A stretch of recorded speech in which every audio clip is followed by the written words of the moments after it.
నేర్చుకుందాం. కీర్తనల గ్రంథంలో నుండి 25వ కీర్తన 12వ చరణాన్ని మనం చదువుకుందాం. 25వ కీర్తన 12వ చరణాన్ని మనం చదువుకుందాం. యెహోవా యందు భయభక్తులు గలవాడెవడు, వాడు కోరుకొనవలసిన మార్గమును ఆయన వానికి బోధించును. చిన్న ప్రార్థన. కొన్ని విషయాలు శ్రద్ధ కలిగి మంచి మనసుతో ఈ వాక్యాన్ని మీరు విని అంగీకరించి హృదయంలో భద్రం చేసుకోవాలని మనసారా నేను మిమ్మల్ని కోరుతూ ఉన్నాను. కీర్తనకారుడు భక్తుడు ఈ 25వ కీర్తన 12వ చరణంలో మనందరికీ ఒక అద్భుతమైనటువంటి సూచన, మనందరికీ కూడా ప్రదేశంలో ఒక అద్భుతమైనటువంటి తెలివి జ్ఞానము మనకి ఇక్కడ బోధిస్తా ఉన్నాడు. వాక్యములో చెప్పబడిన మాట, యెహోవా యందు భయభక్తులు గలవాడెవడో వాడు కోరుకొనవలసిన మార్గమును ఆయన వానికి బోధిస్తాడు అని వాక్యములో భక్తుడు సెలవిస్తూ ఉన్నాడు. బాగా గమనించండి ఈ మాట. ఇక్కడ దేవుని యందు ఎవరైతే భయము భక్తి కలిగి ఉంటారో వాళ్ళట ఎలా నడవాలో దేవుడు బోధిస్తాడట, ఎలా బ్రతకాలో దేవుడు బోధిస్తాడట, ఎలాగ ఆశీర్వదించబడాలో దేవుడు బోధిస్తాడంట, ఎలాగున అంచెలంచెలుగా అభివృద్ధి పొందాలో దేవుడు బోధిస్తాడంట. బాగా గమనించాలి ప్రియులారా. దేవుని యందు భయభక్తులు కలిగిన వాడు ఏం చేస్తాడు అని అంటే, దేవుడు బోధించిన బోధనంతా కూడా తన బ్రతుకులో అన్వయించుకొని ఆ బోధన బట్టి బ్రతికి అభివృద్ధి చెందుతూ వస్తాడంట. కాబట్టి ఇక్కడ భక్తుడైనటువంటి ఈ కీర్తనకారుడు అందుకనే ఆ కింద వచనాల్లోనూ కూడా చదివితే, నేను యెహోవా కొరకు చూస్తూ ఉన్నాను, ఆయన కొరకు నేను కనిపెట్టుకొనుచూ ఉన్నాను అని కూడా ఆ కింద వచనాల్లో మనం అక్కడ చదువుతూ ఉంటాం కూడా. కాబట్టి ఇప్పుడు దేవుని బిడ్డలారా, ఈ రాత్రి ఒక మాటను మీరు బాగా గమనించాలి. నిజంగా మనము కూడా దేవుని యందు భయము భక్తి కలిగే ఈ మాటలన్నీ వింటున్నాం కదా. మనం అందరం కూడా దైవభక్తి కలిగే దేవుని మందిరానికి మరి వచ్చి ఈ ప్రార్థన, ఈ ఆరాధన, ఈ పాటలు లేదా ఈ చక్కటి బోధ అంతా కూడా మనం వింటా ఉన్నాం కదా పురులరా. మరి బోధ అంతా విన్న తర్వాత దేవుడు బోధించినటువంటి బోధ ప్రకారంగా మనం బ్రతుకుందా, లేదా ఒకవేళ మనకి నచ్చినట్టుగా మనకి తోచునట్టుగా మనం ఏది చేయాలనుకుంటూ ఉన్నామో అది చూసుకుంటూ మన బ్రతుకేదో మనం బ్రతుకుతూ ఉన్నామా, దాన్ని కూడా ఒకసారి పరిశీలన చేసుకోవాలి. ఒకవేళ మీరు బాగా గమనించాలి, ఒకవేళ దేవుడు చెప్పినటువంటి బోధ ప్రకారంగా మన బ్రతుకుందనుకోండి, ఖచ్చితంగా కొద్ది గొప్ప అభివృద్ధి ఉంటుంది. ఒకవేళ మన సొంత ఆలోచన ప్రకారంగా అభివృద్ధి చేసుకోవాలి అని అనుకున్నాం అనుకోండి, ఖచ్చితంగా అందులో నిశ్చయముగా ఒకనాడు పతనం ఉంటుంది పురులరా. అదేంటో కూడా మనం బైబిల్ గ్రంథంలో కొన్ని విషయాలు చదువుకుంటూ వెళదాం. దేవుని యొక్క వాక్యంలో దేవుడు ఒక మాట చెప్పాడు కదా, నేను వాడు కోరుకోవలసినటువంటి మార్గం ఏదైతే ఉందో నేను వానికి బోధిస్తాను అని చెప్పాడు కదా దేవుని బిడ్డలారా. ఎందుకు దేవుడు అట్లాగా మనకి చెప్పాడు అని అంటే ఒక మాట చదువుకుందాం. చూడండి, కీర్తన గ్రంథము 32వ అధ్యాయము 8వ చరణాన్ని ఒక్కసారి మనం చదువుకుంటే ఏమని వ్రాయబడిందంటే, అక్కడ నీకు ఉపదేశము చేసేదను, నీవు నడవవలసిన మార్గమును నీకు బోధించేదను, నీ మీద దృష్టి ఉంచి నీకు ఆలోచన చెప్పేదను. పురులారా, మీరు బాగా గమనించండి, దేవుడు ఎందుకు ఇంత శ్రద్ధ తీసుకుని నేను నీకు ఉపదేశం చేస్తాను, నువ్వు ఎలా నడవాలో చెప్తాను, అలాగే నువ్వు ఏ మార్గాన్ని వెళ్ళాలో అవన్నీ నీకు బోధిస్తాను, నేను నీకు ఆలోచన చెప్తాను అని భయభక్తులు కలిగినటువంటి వారికి దేవుడు అంత చక్కగా బాధ్యతగా చెప్తున్నాడు కదా. అంటే మనకి ఏ మార్గం వెళ్ళాలో తెలీదా, లేదనంటే మనము ఎలా నడవాలో మనకి తెలీదా, మనము ఎలాగ ఆలోచించాలో ఆ మాత్రం ఆలోచన జ్ఞానము లేనటువంటి మనుషులమా మనము అని ఒకసారి మనలను మనం పరిశీలన చేసుకుంటే, దేవుని దృష్టిలో మన ఆలోచన ఎట్లాంటిదో తెలుసా హృదయాన్ని బిడ్డలారా. దేవుడు ఏమన్నాడు, మన ఆలోచన బట్టి మనుషుని యొక్క హృదయ ఆలోచన బాల్య దినముల నుండి కూడా చెడ్డదన్నాడు. అంటే మనం ఆలోచిస్తే ఏం ఆలోచిస్తాము అంటే చెడు ఆలోచిస్తామన్నమాట. మనం నడవాల్సిన మార్గము ఒకవేళ నడవాలి అని అనుకుంటే ఏ మార్గంలో నడుస్తాం అప్పుడు అనంటే ఇక చెడు మార్గంలో నడుస్తాం. మనం బైబిల్ గ్రంథంలో ఆదికాండంలో చదువుకుంటాం కదండి, దేవుడు మనందరి కొరకు కూడానట ఒక అద్భుతమైనటువంటి మార్గాలను వేసాడట పిల్లరా. న్యాయమైన మార్గము, ధర్మ మార్గము, ఏమండి ఇవన్నీ కూడా దేవుడు మన కొరకు చేశాడట. మరి మనిషి అవి నచ్చి అందులో నడిచాడా చెప్పండి? అవి నచ్చి మనిషి అందులో నడిచాడా? నడవలా. మనిషి హృదయ ఆలోచన ఎప్పుడైతే చెడిపోయిందో దేవుడు వేసినటువంటి మార్గాలను అతను చెరిపేసుకున్నాడట. నచ్చలేదు దేవుని బిడ్డలారా, మీరు బాగా గమనించండి. అలాగున మనిషి ఏమైపోయాడు అని అంటే తన ఆలోచన చెప్పున నడిచి నడిచి నడిచి తన ఆలోచన చెప్పున ఇష్టానుసారంగా బ్రతికి బ్రతికి బ్రతికి కొన్నాళ్ళు పోయిన తర్వాత వాళ్ళందరూ కూడా ఏమనుకున్నారు అని అంటే బాబేలు గోపురం కడదాము, ఆ గోపురం ఎక్కి ఆకాశంలోనికి వెళ్ళిపోదాము అన్నట్టుగా ఆలోచన చేశారట పిల్లరా.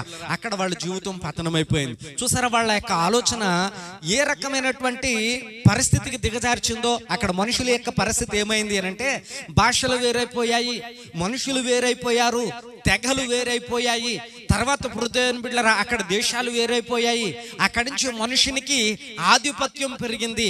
ఆ తర్వాత మనుషుల్లో కులాలు వచ్చాయి, మతాలు వచ్చాయి, భేదాలు పుట్టాయి, హెచ్చు తగ్గులు వచ్చాయి. మనుషుల్లో దేవుని బిడ్డలారా చిన్న పెద్ద, ధనము పేద అనేటువంటి భేద అభిప్రాయాలు అన్నీ వచ్చేసాయి పిల్లరా.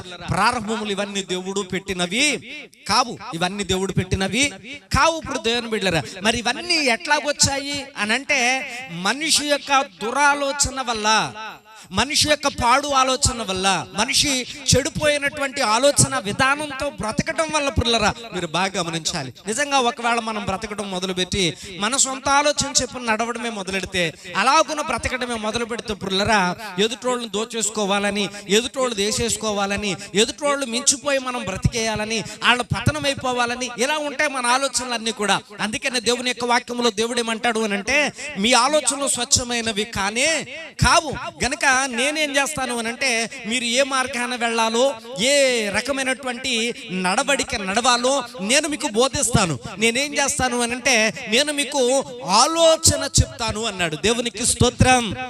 అతను చెప్దాం గట్టిగా హల్లెలూయా. దేవుడు మనకి ఆలోచన చెప్తాను అని అన్నాడు. ఇప్పుడు దేవుని బిడ్డలారా దేవుడు ఆలోచన చెప్పినప్పుడు ఆ ఆలోచనకు మనం లోబడి, ఆ ఆలోచన కనుక మనము ఆయన గద్దింపును కనుక లోబడి ఆయన ఆలోచన ప్రకారంగా జీవిస్తే పిల్లరా ఆయన మన బ్రతుకు కోరేవాడు గనుక, ఆయన మన మేలు కోరేవాడు గనుక, ఆయన మనల్ని ఆశీర్వదించి హెచ్చించేవాడు గనుక ఖచ్చితంగా ఆయన ఆలోచన వినిన వాళ్ళు నిశ్చయంగా దీవించబడతారు, బాగుంటారు. హల్లెలూయా. నమ్మితే గట్టిగా చెప్తాం హల్లెలూయా. కాబట్టి ఇక్కడ దేవుని యొక్క వాక్యములో దేవుడు అదే చెప్తున్నాడు. నేను నీకు ఆలోచన చెప్తాను. దేవుని యందు భయభక్తులు కలిగిన వాడు ఎవడున్నాడో వాడికి దేవుడు ఆలోచన చెప్తాడు, దేవుడు వానికి బోధిస్తాడు. ఏ మార్గాన్ని వెళ్ళాలో ఆ మార్గముల గురించి దేవుడు అతనితో మాట్లాడతాడు, వాళ్ళతో మాట్లాడతాడు. మంచి చెడులు ఏమిటో తెలియజేస్తాడు, ఎలా బతుకుతో నువ్వు బాగుంటావో తెలియపరుస్తాడు. ఆయన నీకు మంచి ఆలోచన చెప్తాడు బ్రదర్. ఎందుకు అనంటే ఆయన ఆలోచనకర్త. ఆలోచనలన్నీ ఆయనలోనే ఉన్నాయి, మంచి ఆలోచనలన్నీ ఆయనలోనే ఉన్నాయి, లెస్ అయిన ఆలోచనలన్నీ ఆయనలోనే ఉన్నాయి. పుల్లరా స్వచ్ఛమైన శ్రేష్టమైన నీకు ఏ రకమైనటువంటి హాని, సమాజానికి ఏ రకమైనటువంటి అపాయము కలిగించుకోకుండా నీకు నీ కుటుంబానికి క్షేమకరమైనటువంటి ఆలోచనలు ఆయన దగ్గర ఉన్నాయి. దేవునికి స్తోత్రం.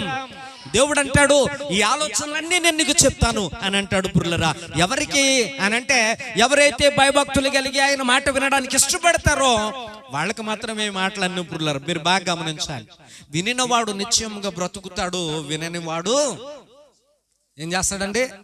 మాకు గమనించను దేవుని వాక్యములో దేవుడే చెప్తున్నాడు వినిన ఎడల నువ్వు బ్రతుకుతావు అని అన్నాడు దేవుని బిడ్డలారా. అంటే దాని అర్థం ఏంటి? వినకపోతే ఏమవుతాం? మన పతనాన్ని మనమే తెచ్చుకున్నట్టు, మన గొయ్యి మనమే తవ్వుకున్నట్టు. పిల్లలు మీరు బాగా గమనించండి. మనుషుల ఆలోచనలన్నీ ఎలా ఉంటాయి అని అంటే తప్పుడు పాడు ఆలోచనలే ఉంటాయి. పిల్లలు మీరు బాగా గమనించాలి. బైబిల్ గ్రంథంలో దేవుడు అలాంటి మనుషులను చాలా మందిని దేవుడు మన ముందు కళ్ళ ముందు కనపడతా ఉన్నాడు. పిల్లలు మీరు బాగా గమనించాలి. కాబట్టి ఇక్కడ దేవుని యొక్క వాక్యములో దేవుడు ఏమంటాడు అని అంటే చూడండి, సామెతల గ్రంథంలో మనం చదువుకున్నప్పుడు 8వ అధ్యాయం 14వ వచనంలో ఆయన ఒక మాట చెప్తా ఉన్నాడు. ఆయనట ఆలోచన చెప్పుటయు లెస్ అయిన జ్ఞానమునిచ్చుటయు నా వశము అన్నాడు. దేవునికి స్తోత్రం. హల్లెలూయా. చూసారా దేవుని బిడ్డలారా, ఇవన్నీ ఎవరి వశంలో ఉన్నాయి? ఏమో చెప్పండి, ఎవరి వశంలో ఉన్నాయి? దేవుని వశంలో ఉన్నాయి. మనం అనుకుంటా ఉంటాం మనం చాలా తెలివైన వాళ్ళమని, ఏమండి దేవాంతకులమని. ఆవులిస్తే చాలు ఏంటండి పేగులు కూడా లెక్కెట్టేయగలమని. ఎదుటోడు ఆ అన్నాడంటే ఆ మాట మీద వచ్చేటువంటి ఆ మాట ఏంటో కూడా మనము అవగాహన చేసుకుని అంత మాట అంటావా అని మనము చెప్పేయగలమని మనం అనుకుంటే ప్రతి పిల్లలు ఆలోచించి మీరు బాగా గమనించండి. అయితే దేవుని యొక్క వాక్యంలో దేవుడు అంటా ఉన్నాడు, మనుషులది లెస్సైన జ్ఞానము కాదు, మనుషులది శ్రేష్టమైనటువంటి ఆలోచన తెలివి కానే కాదు. వాక్యములో దేవుడు అన్నాడు, ఆయన యందు ఈ జ్ఞానము సంపద ఇవన్నీ కూడా ఆయన యందు గుప్తములై ఉన్నాయి. ఎవడైతే ఆయన యందు భయభక్తులు కలిగి ఉంటాడో ఆయన వానికి ఈ మాటలన్నీ చెప్తాడు అని చెప్పాడు. పురులారా, దేవునికి స్తోత్రం, హల్లెలూయా. మీరు బాగా గమనించాలి, దేవుని మాట కాదని పతనమైపోయినటువంటి ఆకాను, అభిరాము, దాతాము, కోరాహు, అలాగే గెహజీ, కయీను, అననీయ, సప్పెరా, వీళ్ళందరూ మన కళ్ళ ముందు కనబడుతూ ఉంటారు. దేవుని మాట విని భూప్రపంచం మీదకి వచ్చినటువంటి మహాభూప్రళయాన్ని, ఏమండి, మహాభూప్రళయాన్ని తప్పించుకున్నటువంటి నోహు కుటుంబం కూడా మనకు కనబడుతూ ఉంటుంది. దేవుని మాట విని పురులరా అభివృద్ధి చెంది దక్షిణ దేశంలోనే గొప్ప ధనవంతుడై విశ్వాసులకు తండ్రిగా మారినటువంటి అబ్రహాము కూడా మనకు కనబడుతూ ఉంటాడు. పురులరా, ఎన్ని అపాయాలు ప్రమాదాలు ఎదురైనా, చెరసాలలో పెట్టబడిన అనేకమైనటువంటి ప్రమాదాలు, అనేక రకాలైనటువంటి విషపూరితమైనటువంటి ఎదురైనా వాటన్నిటిని కూడా జయించగలిగి భయపడక దేవుని యొక్క లెస్సైన జ్ఞానముతో నింపబడి ఆలోచనతో నింపబడినటువంటి పురులర పౌలు, శీలలు, ఆయన శిష్యులు కూడా బైబిల్ గ్రంథంలో మనకు కనబడుతూ ఉంటారు. కాబట్టి దేవుని యొక్క వాక్యంలో దేవుడు చెప్తాడట, ఏమని అంటే నువ్వు ఎలా నడవాలో దేవుడు చెప్తాడట. మన లోపల అంతరంగం ఉంటుంది, అంతరంగానికి దేవుడు బోధిస్తాడట. నువ్వేదైనా ఒకవేళ తప్పు పని చేస్తా ఉన్నప్పుడు ఆ అంతరంగం మనకు బోధిస్తుందట. అరే, దేవుడు నీకు ఇలా చెప్పాడు, ఇలాగా తప్పులు చేసిన వాళ్ళందరూ గతంలో చాలా నాశనమైపోయారు, చాలా పతనమైపోయారు, మరలా నువ్వెందుకు తప్పు చేస్తా ఉన్నావు అని దేవుడు చెప్పినటువంటి లెస్సైన జ్ఞానం మన అంతరాత్మలో నుండి మనకు చెప్తా ఉంటుంది పురులరా. అయితే మనం వింటామా? చెప్పండి, అయితే మనం వింటామా? దాని మాట వినం. మనం అంటా ఉంటాం పురులరా, నేను చాలా తెలివైన వ్యక్తిని, నేను చాలా తెలివైనటువంటి వ్యక్తిని కనుక నేను ఎవరికి తెలియకోకుండా నేను చేయగలుగుతాను, ఈ తప్పు చేసి తప్పించుకోవడం నాకు తెలుసు అని అంటామంటే పురులరా అంతరాత్మ నవ్వుకుంటుందట. ఏమనో తెలుసా, నీకు ముందున్నటువంటి పూర్వీకులు కూడా నీలాగే వెర్రితనంగా ఆలోచన చేసి ఈ తప్పు చేసి అలా తప్పించుకోవాలో తెలుసు అని అనుకున్నారు. కానీ తప్పు చేసిన వాళ్ళందరూ కూడా పతనమైపోయి నాశనమైపోయారు. భక్తుడైనటువంటి దావీదంతటి వాడు కూడా ఏమనుకున్నాడండి? అంతరాత్మ చెప్తూ ఉందట లోపల లోపల, ఇది తప్పు, నువ్వు చేస్తూ ఉన్నటువంటిది పొరపాటు, నువ్వు చూస్తూ ఉన్నటువంటిది పొరపాటు, నీ మనసు ఆలోచించి ఆలోచన పొరపాటు అని లోపల ఉన్నటువంటి అంతరాత్మ గద్దిస్తా ఉంటుంటే ఆయన అనుకున్నాడట, అంతరాత్మతో చెప్తూ ఉన్నాడట, నువ్వు ఊరుకో, నాకు తెలుసు ఎలా చేయాలో, నాకు తెలుసు దీనిలో నుండి ఎలా బయటపడాలో నాకు తెలుసు అని అంతరాత్మను గద్దించి తాను చేయాల్సినటువంటి తప్పు చేసినప్పుడు దేవుని బిడ్డలారా, భక్తుడైనటువంటి దావీదు ప్రాణభయం చేత పరిగెట్టాల్సి వచ్చింది. కన్న కొడుకులు తరుముతా ఉంటుంటే ప్రాణాన్ని గుప్పిట్లో పెట్టుకుని అరణ్య ప్రాంతాల్లోనికి పరుగులెట్టాల్సిన పరిస్థితి వచ్చింది. రాజ్యం కోల్పోవలసినటువంటి పరిస్థితి వచ్చింది. పురులరా, వెనక్కి తిరిగి చూసుకుంటే దావీదు అంటాడు, ఈ నా దుస్థితికి నా ఆలోచన విధానమే భయంకరమైనటువంటి కారణం అని చెప్పాడు. హల్లెలూయా. ఈ రాత్రి దేవుని యొక్క వాక్యం వింటూ ఉన్నటువంటి మనం ఒకసారి ఆలోచన చేయాలి. దేవుడు ఎందుకు మనకి ఈ వాక్యాన్ని బోధిస్తున్నాడు? ఇంత వాక్య గ్రంథాన్ని దేవుడు మనకి ఎందుకు పెట్టాడు? అందులో ఎన్నో జ్ఞానం కలిగినటువంటి బోధలు ఎన్ని దేవుడు మనకి ఎందుకు ఇచ్చాడు అని అంటే, దేవుని బిడ్డలారా, దేవుడు మన ఆశీర్వాదాన్ని కోరుతూ ఉన్నాడు, మన అభివృద్ధిని కోరుతూ ఉన్నాడు, మన ఉన్నత స్థితిని దేవుడు కోరుతూ ఉన్నాడు. మనం పతనమైపోవడం దేవునికి మాత్రము ఏమి లేదండి, ఇష్టం లేదు. నువ్వు ఆయన మాట విని ఎడలా నిశ్చయముగా బ్రతుకుతావు, బ్రతక కోరుతూ ఉన్నాడు దేవుడు మనల్ని. పురులరా, చూడండి, ఇక్కడ వాక్యములో మనం చదువుకున్నాం, లెస్స అయినటువంటి జ్ఞానమును ఆలోచననిచ్చుటయు ఆయన వశములో ఉంది, ఆయన వశములో ఉందని వాక్యములో దేవుడు మాట్లాడుతూ వచ్చాడు. బైబిల్ గ్రంథంలో మనం చదువుకుంటాం దేవుని బిడ్డలారా, భక్తుడైనటువంటి యోసేపును గురించి ఆదికాండం 41వ అధ్యాయంలో 38, 39 వచనాల్లో వ్రాయబడినటువంటి మాటలు చదువుకుందాం. చూడండి, ఆదికాండము 41వ అధ్యాయము 38, 39 వచనాల్లో ఏం చెప్పబడిందండి? అతడు ఇతని వలె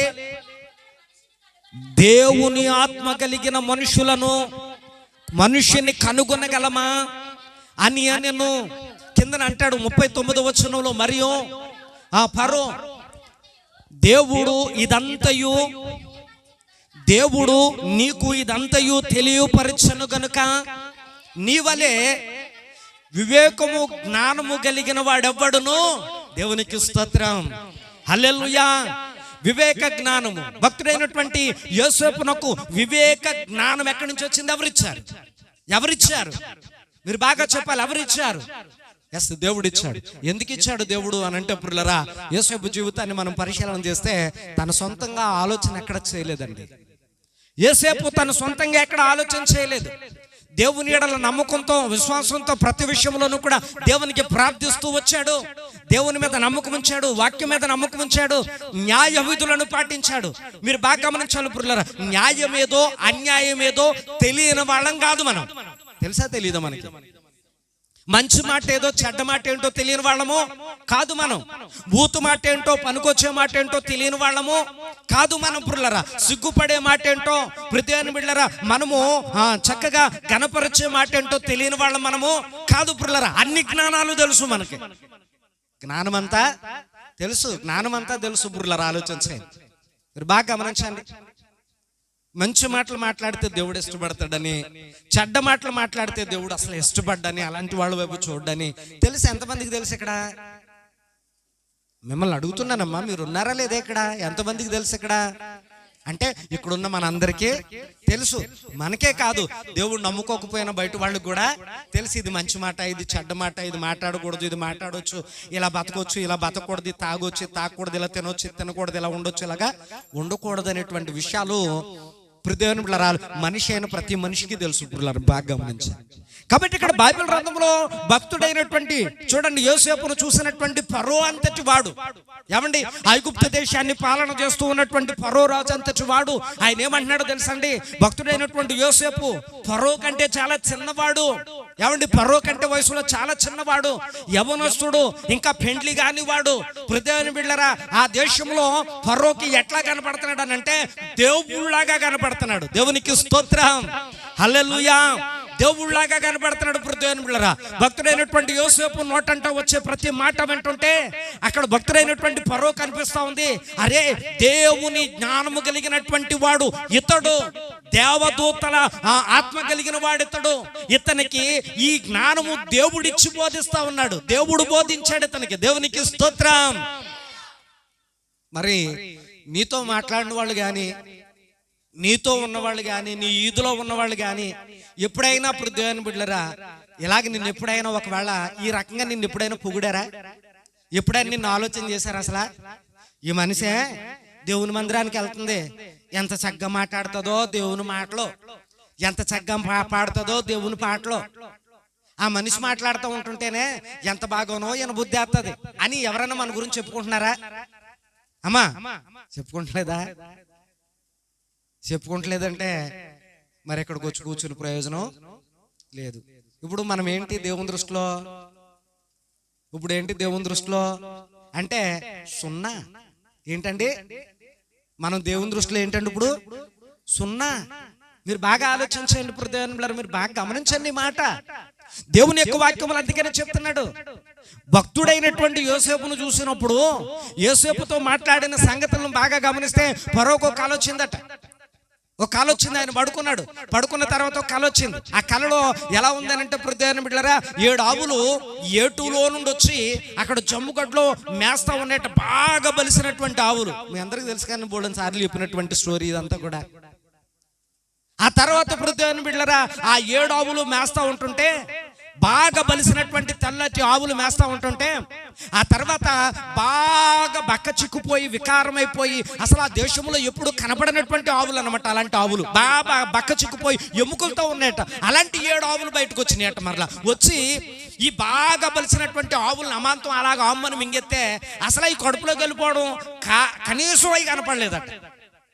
ఎన్నైన మెలకు వచ్చేసి కంగారు పుట్టేసింది ఫరో ఆ రాజుగారికి, పుర్లారి చక్రవర్తి గారికి కంగారు పుట్టేసి, అయ్య బాబు ఏంటి ఇలాగా అంటే మనసు కలవరం పడిపోయింది. కాసేపటికి నిమ్మళించుకున్నాడు, మరలా పడుకున్నాడు. మరలా పడుకుంటే మరలా అదే కళ వస్తుంది, ఇంకో రకంగా అదే భావం కలిగినటువంటి కళ. ఏంటి అనంటే దేవుని బిడ్డలారా, ఆయనకి అక్కడ కొన్ని వెన్నులు కనపడతా ఉన్నాయి. ఏమండి, వెన్నులు కనపడతా ఉన్నాయి, గోధుమ వెన్నులు. ఆ వెన్నులు 7 కనపడతా ఉన్నాయి. అవి చాలా పుష్టిగా ఉన్నాయట దేవుని బిడ్డలారా. ఆ తర్వాత మరలా కొన్ని పేర్లుగా ఉన్నటువంటి వెన్నులు వచ్చాయంట. ఆ వెన్నులట బాగా బలిసినటువంటి ఎన్నుల్ని మింగేసినాయట. ఆయన చెప్తాడు, ఇక ఆయన కలవరం ఆగట్ల. ఏంటి ఎలాంటి కళ వచ్చింది? ఇందులో కీడు ఉందా మంచి ఉందా? చెడ్డుందా మంచుందా అని చెప్పి ఆ దేశంలో ఉన్నటువంటి వాళ్ళందరినీ కూడా కౌరు పంపించేసి చిలక జోషిని చెప్పేవాళ్ళని, ఎలక జోషిని చెప్పేవాళ్ళని, వాళ్ళని వీళ్ళని వాళ్ళందరినీ పోగేసేసి నాకు ఎలాంటి కళ వచ్చింది, దాని భావం ఏంటి అని అంటే ఎవడో చెప్పులు పోతున్నాడు. అప్పుడు యోసేపుని తీసుకొచ్చి కూర్చోబెట్టిన తర్వాత వివరంగా చెప్తున్నాడు. ఈ 7 ఆవులు బాగా బలిసినవి మహాసమృద్ధి కలిగినటువంటి పంట పండే సంవత్సరాలు. బాగా బక్కబలిసిపోయినటువంటి ఆవులు 7, తర్వాత కరువుతో కూడినటువంటి 7 సంవత్సరాలు. కాబట్టి రాబోయేటువంటి విపత్తు గురించి దేవుడు నీకు ముందుగా తెలియపరిచాడు రాజా అని చెప్పి దానికి ఉపాయం కూడా చెప్పాడట భక్తుడైనటువంటి యోసేపు. దేవునికి స్తోత్రం, హల్లెలూయా. మీరు బాగా గమనించండి పిల్లరా, ఉపాయం చెప్పునోడు ఎవరో మీరు బాగా గమనించాలి. ఉపాయం చెప్పునోడు స్థితిలో ఉన్నవాడు ఉపాయం చెప్పాడు, మీరు బాగా గమనించాలి. మీరు ఆలోచన చేయండి. ఉపాయం చెప్పినటువంటి వాడు ఆ దేశంలో ఎన్నిక చేయబడిన వాడు కాడు, ఆ దేశంలో ఘనమైనటువంటి వాడు కాదు, ఆ దేశంలో పేరు ప్రఖ్యాతులు ఉన్నవాడు కాదు, అసలు ఆ దేశం వాడే కాదు, ఆ దేశం వాడే కాదు. బాగా గమనించండి పుల్లరా, అన్నలమ్మితే దూరదేశం వెళ్ళిపోయి పరాదేశంలో అక్కడ బిక్కుమని బతుకుతా ఉన్నాడు. పోతిఫర్ భార్య జైలు ఎట్టించేసింది చేయరాని నిందకే. అందులో నుంచి వచ్చాడు ఇప్పుడు, జైల్లో నుంచి వచ్చాడు ఇప్పుడు. బాగా గమనించండి పుల్లరా, చెరసాలలో నుండి వచ్చి రాజుగారి ముందు కూర్చొని ఈ మాటలన్నీ చెప్తున్నాడు పుల్లరా. పెళ్లి కాని వాడు, యవ్వనస్తుడైనటువంటి వాడు, వయసులో ఉన్నటువంటి వాడు దేవుని జ్ఞానమును పొందుకుని ఎలాంటి అద్భుతమైనటువంటి ఆ హృదయాన్నులరా చూడండి పేరు ప్రఖ్యాతులు పొందాడు. రాజుగారు ఆశ్చర్యపోయారు. అంటున్నాడు, ఇతని జ్ఞానం మామూలు జ్ఞానం కాదు, దేవుడిచ్చాడు ఈ తెలివి ఇతనికి. హల్లెలూయా, గట్టిగా చెప్తాం హల్లెలూయా. దేవుడు మనకి తెలివిస్తాడు. వాక్యంలో దేవుడు ఆయన వాగ్దానం చేశాడు, మనకి తెలివిస్తాడంటే మనకి ఆ తెలివిని వాడుకోవడం తెలియాలి. మనకి ఆ తెలివిని, ఆ జ్ఞానాన్ని, ఆ ఆలోచనలు వాడుకోవడం తెలియాలి. మనకి ఆలోచన చేయాలి. మన సొంత ఆలోచన, మన సొంత తెలివితేటలో, మన సొంత జ్ఞానము అని అనుకుంటామే. చూడండి దేవుని యొక్క వాక్యంలో దేవుడు ఒక మాట చెప్తా ఉన్నాడు. బైబిల్ గ్రంథంలో కీర్తనల గ్రంథంలోనికి వచ్చినప్పుడు కీర్తన గ్రంథము 106వ కీర్తన 43వ వచనం ఒకసారి మనం చదువుకుందాం. అనేక పర్యాయములు ఆయన వారిని విడిపించను, అయినను వారు తమ ఆలోచనను అనుసరించి తిరుగుబాటు చేయొచ్చు వచ్చిరి, తమ దోషము చేత. ఎక్కడికి వెళ్ళిపోయారు అమ్మ? ఏ స్థితికి వెళ్ళిపోయారు అంటే ఏ ఆలోచనల వల్ల ఆ స్థితికి వెళ్ళిపోయారట వాళ్ళు? వారి ఆలోచనల వల్ల. మీకు అర్థమవుతుందండి అమ్మా? అర్థమవుతుందా? వారి ఆలోచనల వల్ల, వారి ఆలోచనల వల్ల. మీరు బాగా గమనించండి ఇప్పుడు దేవుని బిడ్డలారా, ఎంత భయంకరమైనటువంటి పరిస్థితి. దేవుడు అనేక పర్యాలు మనల్ని విడిపించాడు. భయంకరమైనటువంటి శ్రమల నుండి విడిపించాడు, భయంకరమైన వ్యాధుల నుండి విడిపించాడు, భయంకరమైనటువంటి స్థితిగతుల నుండి విడిపించాడు, అప్పుల భారం నుండి విడిపించాడు. ఏమండి, కరోనా లాంటి భయంకరమైన వైరస్ల నుండి దేవుడు మనల్ని విడిపించి తప్పించి రక్షించాడు. ఈ రోజున మనం సజీవంగా ఉన్నాము అని అంటే మన తెలివితేటలు, మన బలము, మన ఆరోగ్యము, మనం తిన్న తిండి ఇవన్నీ ఏం కాదండి. ఇవన్నీనా అమ్మా చెప్పండి? ఇవన్నీనా? ఇవన్నీ ఏం కాదు. ఇవన్నీ ఏంటి అని అంటే దేవుని దయ. నీ ఆరోగ్యము, నువ్వు ఆరోగ్యం కలిగి ఉన్నావు, నువ్వు ఆహారం మింగుతూ ఉన్నావు, చక్కగా హృదయాన్ని బిళ్ళరా నువ్వు వస్త్రాలు కట్టుకుంటా ఉన్నావు, నీ కుటుంబం కలిగి ఉందో, నువ్వు ఇలాగున్నావు, చక్కగా ఉన్నావు అని అంటే ఇదంతా దేవుని దయ, దేవుని కృప. హృదయాన్ని బిళ్ళరా నమ్ముతా ఉన్నాం. దేవుని యొక్క బైబిల్ గ్రంథములు భక్తులు నమ్ముతా ఉన్నారు. కాబట్టి ఇక్కడ దేవుడు చాలా మారులు ఇశ్రాయేలు ప్రజలను విడిపించాడు. వాళ్ళు ఏడుపు విన్నాడు, వాళ్ళ బానిసత్వం నుండి విడిపించాడు, వాళ్ళ కష్ట నష్టాల నుండి విడిపించాడు, వారి పరిస్థితులను మార్చాడు. ఆ తర్వాత కూడా ఇప్పుడు దేవుని బిడ్డలరా దేవుడు ఆలోచించి ఇప్పుడు నడుద్దాం అని బుద్ధి రాలేదంట వాళ్ళకి. అమ్మ వచ్చిందా? వస్తే మళ్ళా హీనదశలోకి ఎందుకు వెళ్ళిపోతారు?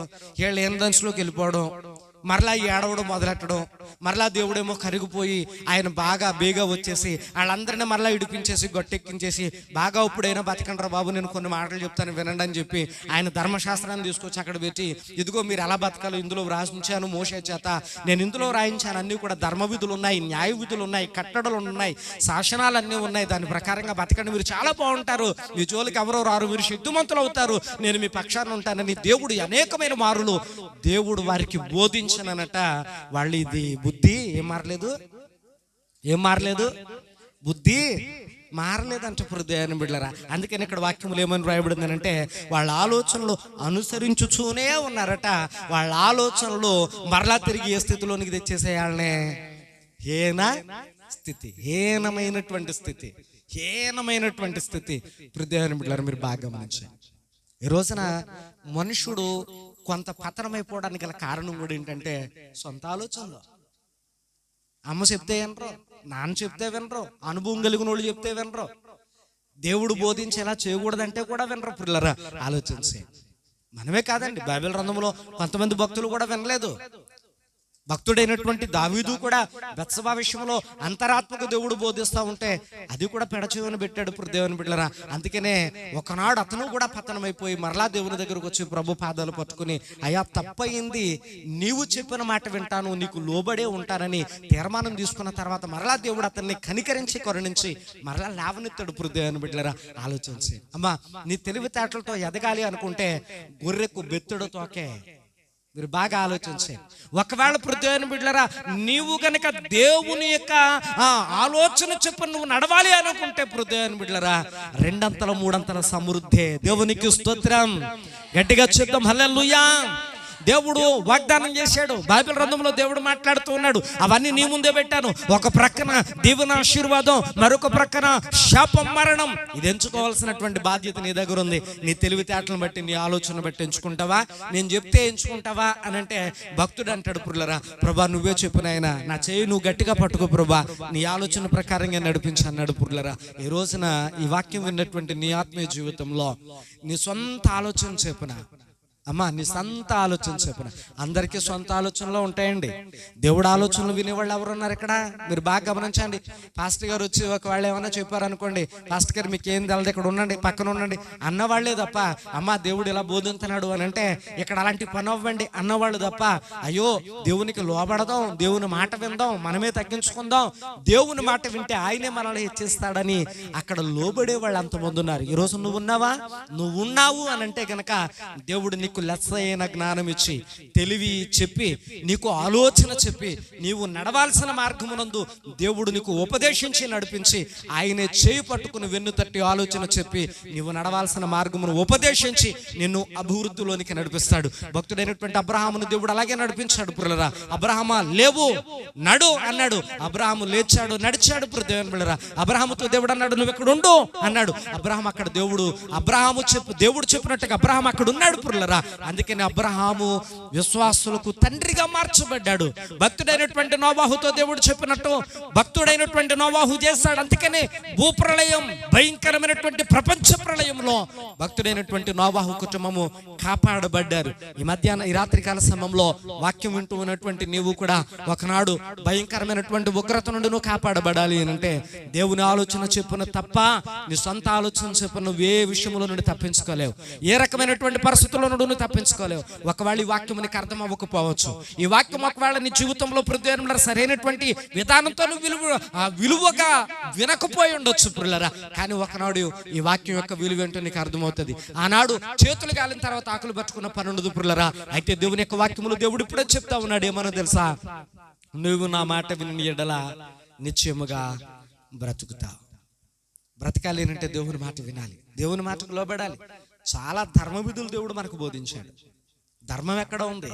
అక్రమం విస్తరించిపోతుంది, ప్రేమలు చల్లారిపోతున్నాయి. దేవుడు చెప్తున్నాడు ముందే, ప్రేమలు చల్లారిపోతాయి, అక్రమాలు విస్తరించిపోతాయి, కానీ మీరు ప్రేమ యందు నిలిచి ఉండిపోండి. ఎంతమంది నిలిచి ఉంటున్నారు? ఇదిగో లోకం అలాగే ఉంటుంది, మీరు లోకంలో నుండి వేరు చేయబడండి, నా మాట వినండి. దేవుని మాట విని లోకంలో నుండి ఎంతమంది వేరు చేయబడుతున్నారు?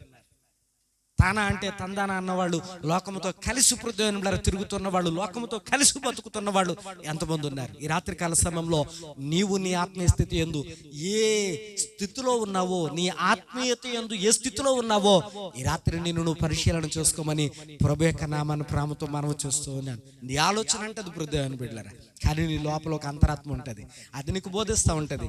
తప్పు చేసిన వాళ్ళందరూ కూడా నీ పూర్వీకుల గతి ఏంటో చూడు, వాళ్ళకు పట్టినటువంటి దౌర్భాగ్య స్థితి ఏంటో చూడు. తప్పు చేసిన వాడు ఎప్పటికీ తప్పించుకోలేడు. పతనం ఖచ్చితంగా తప్పు చేసిన వాడు ఆ తప్పును బట్టి పతనం అవ్వాల్సిందే, ఎంతటి వాడైనా. కాబట్టి ఈ రోజున నువ్వు పతనం అవ్వకూడదని వాక్యములో దేవుడు అంటాడు, దేవుని యందు భయభక్తులు కలిగిన వాడెవడో వానికి దేవుడే వాడు కోరుకోవాల్సిన మార్గమును ఉపదేశిస్తాడు, ఆలోచన చెప్పి చేయి పట్టి నడిపిస్తాడు. అతనికి ఇదిగో లెస్స అయిన జ్ఞానాన్ని, తెలివిని అనుగ్రహించి ఆ వ్యక్తిని గొప్ప చేస్తాడని వాక్యములో ప్రభు చెప్పాడు. ఈ రాత్రి ఆ స్థితిలో నువ్వు ఉండాలి అని అనుకుంటూ ఉన్నావా? అయితే ఒక్కసారి ప్రభు పాదాలు పట్టుకుని, నిజమేనైనా ఇప్పటి వరకు నా సొంత ఆలోచన, నా సొంత జ్ఞానము, నా సొంత తెలివిని బట్టి నేను చాలా బాగా బ్రతుకుతున్నాను అని అనుకున్నాను, కానీ అంతకంటే మంచి బ్రతుకు నీ మాటలు వింటే ఉందని తెలుసుకున్నాను. ఈ రాత్రి భక్తుడైనటువంటి యోసేపు నీ మాట విన్నాడు. ప్రభువా, అయ్యా, ఎక్కడ తన సొంతంగా ఆలోచించలేదు, ఎక్కడ తన సొంతంగా ప్రయత్నం చేయలేదు అయ్యా, అన్నికి ఒదిగి నేర్చుకున్నాడు, నీ మాట విన్నాడు, నీకు లోబడ్డాడు. అందుకనే నీవు సామాన్యుల ఎదుట కాదు, అల్పుల ఎదుట కాదు అయ్యా, నీవు తీసుకొచ్చి గనుడైన వాని ఎదుట నిలబెట్టావు అయ్యా. ఇదిగో భక్తుడైనటువంటి యోసేపును చూస్తున్న వారు ఇతడు దేవుని జ్ఞానము కలిగిన వాడుని మెచ్చుకున్నారు అయ్యా. ఈ రాత్రి నా స్థితిలో కూడా నేను అట్లా దిగసారిపోయినానేమో, యోసేపులాగా నన్ను లేవనెత్తని నువ్వు నోరు తెరిచి ప్రార్థన చేస్తే ప్రభు ఖచ్చితంగా నీ ప్రార్థన ఆలకించడానికి ఆయన ఇష్టపడుతూ ఉన్నాడు. ఈ రాత్రి హృదయాన్ని బిడ్డలరా, నువ్వు ప్రార్థించడానికి నువ్వు ఇష్టపడుతూ ఉన్నావా? నేను నీకు 2 చేతులు జోడించి అడుగుతున్నాను. నువ్వు చిన్నదానివైనా, ఒకవేళ నాకంటే పెద్దవారైనా, నోళ్ళు తెరిచి ప్రార్థించే సమయం ఇది. దేవుని మందిరంలో నోరు తెరిచి ప్రార్థించే సమయం ఇది. నువ్వు మౌనంగా ఉండే సమయం కాదు ఇది. వాక్యంలో దేవుడు నీకు ప్రార్థించమని అవకాశం ఇచ్చాడు, నీ మనసు ఏంటో తెలుసుకోవడానికి అవకాశం ఇచ్చాడు. నువ్వు నోరు తెరిచి అడుగుతావేమో విన్న వాక్యాన్ని బట్టి, అప్పుడు నీకు ఆయన ఆలోచన చెప్పి నిన్ను పైకి లేవనెత్తాలని సమయం ఇచ్చాడు. నువ్వు మౌనంగా ఉంటే దేవునికి వేదన, నీ మాట వినకపోతే, నీ మాట వినబడకపోతే సావుకునిగా నాకు దుఃఖం. నేను అనుకుంటాను, అయ్యా ఇంత వాక్యం బోధించానే అయ్యా, నువ్వు ఇంత బాగా నీ బిడ్డలతో మాట్లాడావే, నీ బిడ్డలు ఎందుకు ప్రార్థించట్లేదు అని ఒక సేవకుడిగా నేను దుఃఖిస్తాను. అయినా కూడా నీ ప్రార్థన వినాలని మౌనంగా నీ పక్కనే విన్నాడు, ఆయన ఉంటూ ఉన్నాడు. నువ్వు ప్రార్థన చేయకపోతే ఆయన కూడా హృదయంలో నొచ్చుకుంటాడు. పుల్లరా, ఇది నువ్వు ప్రార్థించే సమయం. ఎంత వాక్యం విన్న తర్వాత కూడా మౌనంగా ఉంటావని కాదు, ఇంత వాక్యం విన్న తర్వాత కూడా నువ్వు మౌనంగా ఉంటావని కాదు. దేవుని యొక్క వాక్యంలో ప్రభు నీతో మాట్లాడు చెప్తున్న సంగతి ఏంటో తెలుసా? నీకు ఆలోచన చెప్తానన్నాడు దేవుడు. నువ్వు అడగాలి ప్రభుని, అయ్యా నాకు ఆలోచన చెప్పయ్యా, నా సొంత ఆలోచన ప్రకారంగా నేను నడిస్తే పడిపోతాను, తొట్టిల్లిపోతాను అయ్యా, ఇదిగో పతనమైపోతాను, నష్టపోతాను. అదే నీ ఆలోచన చెప్పు, నేను నడిస్తే పడిపోను, నేను తొట్టిల్లిపోను, నష్టపోను. అయ్యా నువ్వు నన్ను నష్టపరచవు, నన్ను బలహీనపడనివ్వవు, నా పాదము తొట్టిల్లిపోనివ్వవు, నా నాలుకను చారనివ్వవు. అయ్యా నువ్వు గనక నన్ను నడిపిస్తే, నువ్వే గనక నాకు ఆలోచన చెప్పితే, అయ్యా నువ్వే గనక నీ ఆలోచన ప్రకారంగా నన్ను నడిపిస్తే, అయ్యా నా బ్రతుకు ఇంకా బాగుంటుంది, నాయనా నా బ్రతుకు ఇంకా బాగుంటుంది. ఈ రాత్రి నన్ను నేను నీ చేతులకు అప్పగించుకొని చూడాను.